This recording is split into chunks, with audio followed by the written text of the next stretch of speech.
Hello, this is Tim again doing a backyard garden tour in late August. Let's start over here. The plants have grown dramatically since the last video.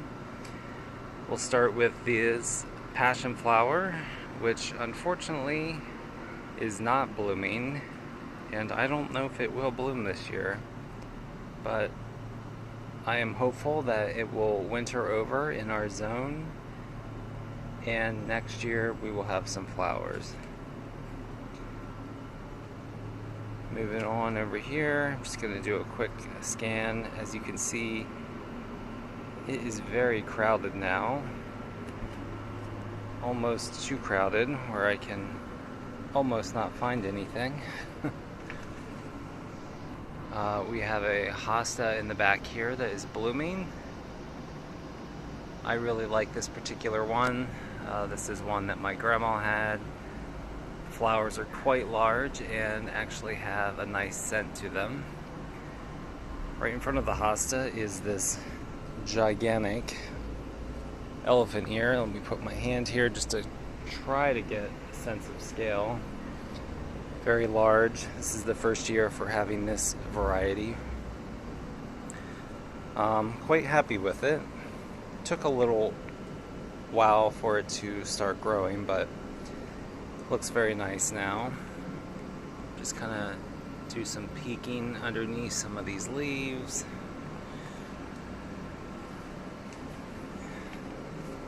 It's very difficult to make my way back here without stepping on everything. The houseplant is looking gigantic. Kind of skipping over what the names of these guys are because I did it in the last video and no need to be redundant. Just kind of letting you see how big everything has gotten over the last 3 weeks. Palladium. I think I might need some more of those next year, even though there's absolutely no room. Alright, let's spin around here. It's almost impossible to walk through here at this point.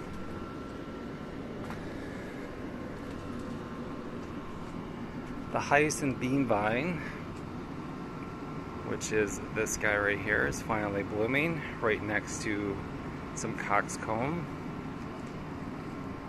Let's get a closer look at the hyacinth bean vine. At the base of these flowers is where the beans come on. You can see these little tiny things are the beans. There's an older plant over here on the window, which is starting to not look great, but the beans are further along, so you can see what they look like.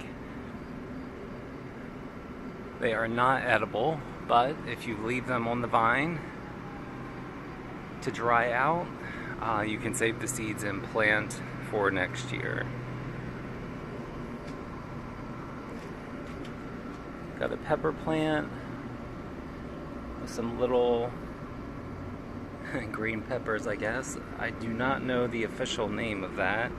I bought it in hopes that it would be a black-leaved ornamental pepper plant that I saw. But it doesn't look like the leaves are going to turn black, so maybe I got the wrong one. Thanks, eBay. The coxcombs are doing quite nicely. Let's just spin around here. Love the hyacinth bean vine plant. Also love the coxcombs, although they probably could have been thinned out a little bit more. I tried to pull up the littler ones as they grew, but probably could have done a little bit more. Thinning out or pulling out the little ones ensure a bigger, healthier plant with bigger flowers. Coming back over here, because these guys are growing in the cracks, I didn't plant them there. They don't have other plants crowding them, so they're bigger each plant is bigger, they'll get bigger flowers because they have basically more room to grow than these guys over here that are a little bit more crowded. And we have some more elephant ears. I need to stand really far back to get them all in here. I am a huge fan of any plant that basically looks like you're in the jungle. That's my aesthetic, that's my look that I go for.